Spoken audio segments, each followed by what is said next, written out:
Assalamualaikum warahmatullahi wabarakatuh. Kembali lagi di channel kelas astronomi. Pada kesempatan kali ini saya akan menjelaskan tentang sistem koordinat ekuatorial. Untuk menggambarkan koordinat ekuatorial, kita menggambarkan juga koordinat horizontalnya. Nah, di sini masih ingat dari video sebelumnya, menggambarkan bidang horizonnya. Terus menggambarkan titik kardinal, utara, timur, selatan, barat. Terus menggambarkan zenit dan nadir. Nah, pengamat itu seolah-olah berada di tengah-tengah dari bola langit ini.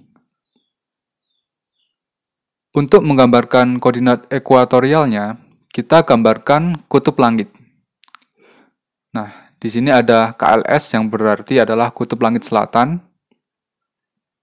Kutub langit selatan ya ini. Dan KLU yang berarti kutub langit utara. Langit utara. Ketinggian kutub langit itu tergantung dari lintang pengamat. Misalkan pengamatnya berada pada 45 derajat lintang selatan. Berarti ketinggiannya ini adalah 45 derajat. Kalau 45 derajat lintang selatan berarti yang ini KLS. Dan arahnya itu dari arah selatan ya. Dari arah selatan ke KLS itu sebesar 45. Nah, kalau pengamatnya misalkan 30 derajat lintang utara, maka bisa kita gambarkan seperti ini.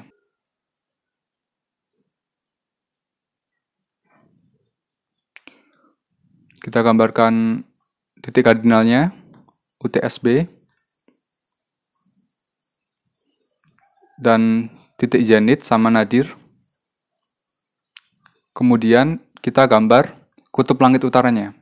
Karena ini 30 derajat lintang utara, maka ketinggian kutub langit utara itu 30 derajat. Nah, 30 derajat dari mana? Dari arah utara ya. Soalnya ini lintang utara. Berarti yang di sini kutub langit utara, yang di sini kutub langit selatan. Ketinggian kutub langit itu sama dengan lintang pengamat. Ingat lagi ya, kalau pengamatnya di lintang selatan, maka ketinggiannya dipakai itu adalah ketinggian kutub langit selatan.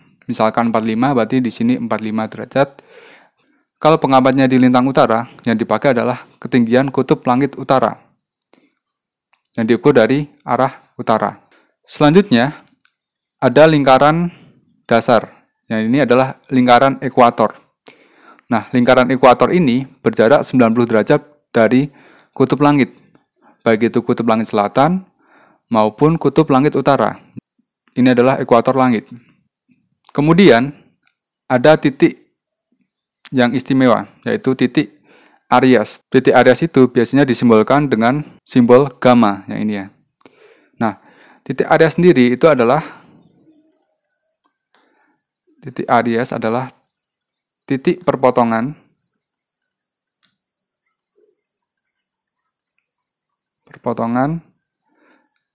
bidang ekuator dengan ekliptika.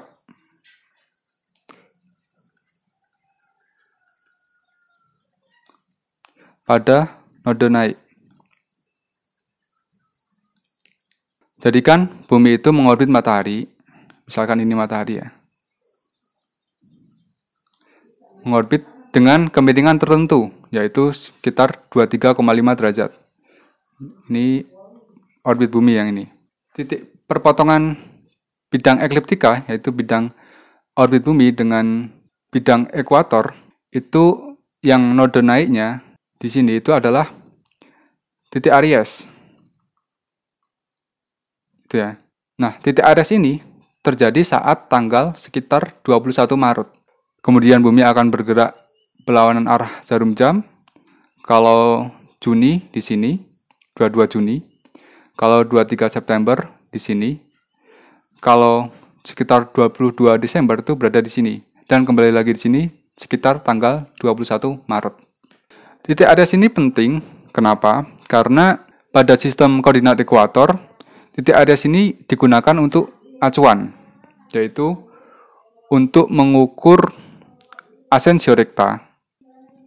Ascensio recta ini diukur dari titik Aries ke arah timur ya, menuju timur ya. Jadi misalkan titik Ariesnya di sini, terus ada bintang yang di sini, bintangnya di sini. Maka jika bintang ini diproyeksikan ke bidang ekuator, berarti kan di sini kan proyeksinya kan. Proyeksinya kan di sini kan bintangnya. Maka ascensio recta itu diukur dari titik Aries di sini ke arah timur. Berarti sepanjang ini. Panjang ini adalah panjang ascensio recta. Biasanya disimbolkan dengan alfa atau RA gitu ya. Nah, misalkan titik Ariesnya itu sedang di sini ya, misalkan titik Ariesnya sedang di sini. Maka RA bintang ini itu diukur dari titik Aries ke arah timur, putar sini, terus kembali lagi sampai ke proyeksi bintang di bidang ekuator. Jadi ngukurnya ke arah timur sana. Gitu. Nah, titik Aries ini perilakunya seperti matahari ya. Bisa terbit, bisa terbenam, terus terbit tepat di timur, terbenam tepat di barat. Nah, kalau titik Aries ini periodenya itu bukan 24 jam. Periodenya itu dinamakan periode sideris ya. Itu 23 jam 56 menit. Itu periode titik Aries dari terbit sampai terbit lagi. Kemudian yang kedua adalah deklinasi. Deklinasi ini analog dengan ketinggian pada koordinat horizontal. Nah, deklinasi ini diukur dari bidang ekuator, ya ini bidang ekuator ya. Dari bidang ekuator menuju kutub, menuju posisi bintangnya. Misalkan ini bidang ekuator menuju kutub. Nah, besar ini adalah besar deklinasinya, deklinasi bintangnya. Selain itu, ada sudut jam. Sudut jam itu diukur dari garis meridian yang ini. Dari garis meridian ke arah barat. Jadi, kalau di sini sudut jamnya 0. Kalau di sini 6. Kalau di sini 12. Kalau di sini 18 gitu ya. Nah, kalau di sini sudut jam itu dari sini sampai ke sini. Ini adalah sudut jam. Selanjutnya parameter yang digunakan pada koordinat ekuatorial. Lingkaran dasarnya adalah lingkaran ekuator langit. Dan koordinatnya itu ascensio recta atau RA dan deklinasi. Nah, bisa juga koordinatnya ini adalah sudut jam atau hour angle. HA itu adalah hour angle.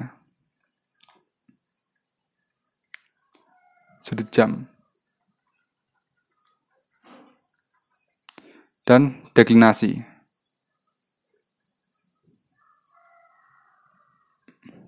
Nah, kalau ini pengamatnya berada di lintang utara ya. Soalnya ini kutub langit utara. Yang ini kutub langit selatan. Nah, bagaimana kita menentukan ini kutub utara atau kutub selatan? Bisa kita lihat dari posisinya. Kalau posisinya itu yang ini adalah utara, berarti yang ini kutub utara. Kalau misalkan kutub langitnya di sini, berarti itu adalah kutub langit selatan. Nah, lingkaran ekuator itu adalah yang berjarak 90 derajat dari kutub langit, baik itu kutub langit utara maupun kutub langit selatan. Berarti yang ini. Ini adalah lingkaran ekuator.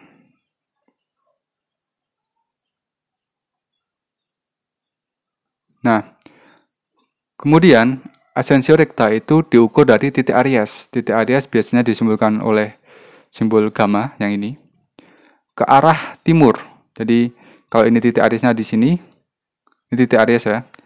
Maka misalkan posisi bintangnya itu di X sini, asensio rekta itu diukur dari sini sampai ke sini.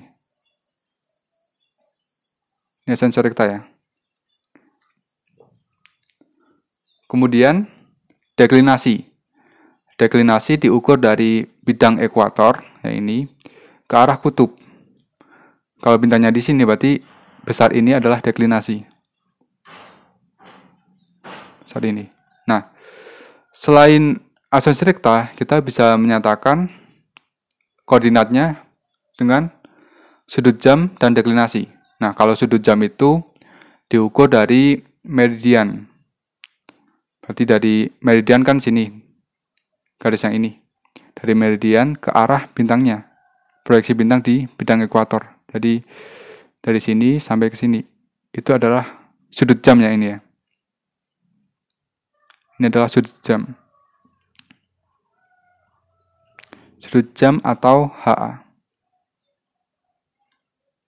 Gitu. Dan ingat lagi bahwa ketinggian kutub langit itu adalah sama dengan lintang pengamat. Kemudian sudut jam.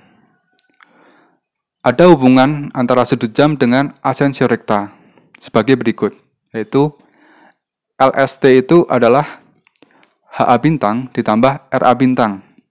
LST sendiri itu singkatan dari Local Sidereal Time.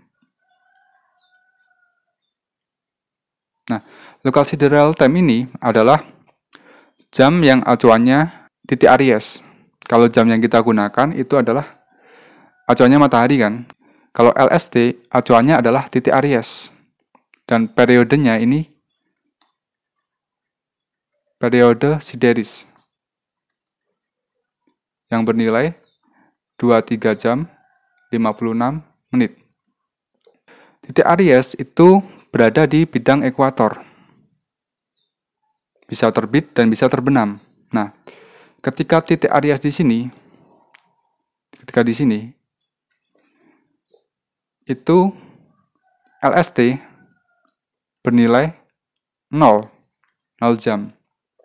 Saat titik Aries terbenam, yaitu yang di barat, LST-nya adalah 6 jam. Saat titik Aries berada di posisi paling bawah, di sini, LST-nya adalah 12 jam. Dan saat titik Aries terbit, LST-nya itu adalah 18 jam. Dan kembali lagi ke 24 jam atau 0 jam. Gitu ya. Nah, hubungan LST sama dengan HA bintang dan RA bintang ini bisa kita lihat menggunakan gambar ini ya. Misalkan ada bintang di sini. Maka proyeksinya ke bidang ekuator itu di sini kan. Di sini kan. Ini proyeksi ke bidang ekuator. Nah, RA bintang itu diukur dari titik Aries. Nah, misalkan titik Ariesnya di sini. Berarti ini adalah RA atau asensio rekta. Yang ini, panjang ini dari meridian ke posisi proyeksinya di sini itu adalah HA atau sudut jam. Nah, HA tambah RA itu sama dengan LST. Ini yang di sini LST-nya berapa gitu. LST di sini itu sama dengan HA bintang tambah RA bintang. Nah, ini persamaan ini tolong diingat-ingat ya. Agar lebih mudah untuk membayangkannya, mari kita lihat aplikasi Stellarium. Nah, coba perhatikan titik kardinalnya ya. Ya, ini adalah titik timur. Yang ini adalah selatan. Yang ini barat. Dan yang ini adalah utara. Nah, misalkan kita sekarang berada di Semarang. Semarang itu kira-kira lintangnya adalah -7. Nah, kita bisa lihat bahwa ketinggian kutub langit itu adalah 7 derajat dari horizon. Nah, ketinggian kutub langit yang mana? Kutub langit selatan, soalnya kita di lintang selatan. Nah, coba kita lihat ya. Nah, ini ya. Ini adalah kutub langit selatan di sini. Ketinggiannya sekitar 7 derajat dari bidang horizon. Nah, ini.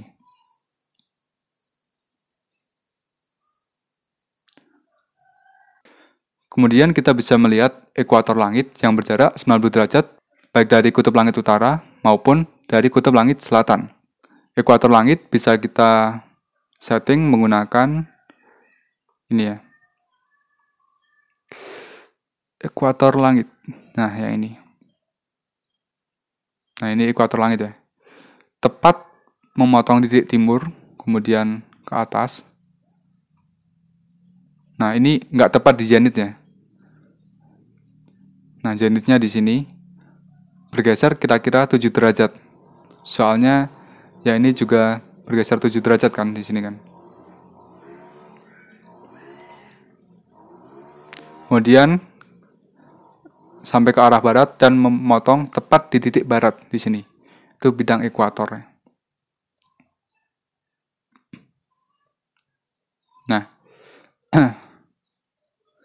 misalkan kita mau mengetahui posisi dari Fomalhaut, ya ini.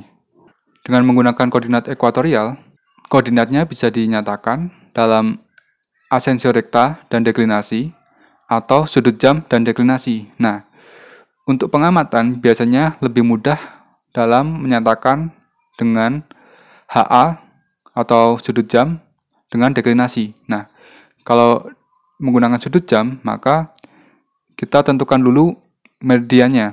Garis meridiannya di mana? Nah, garis meridian itu adalah garis yang ini ya, yang dari selatan menuju memotong zenit, terus sampai ke utara gitu ya.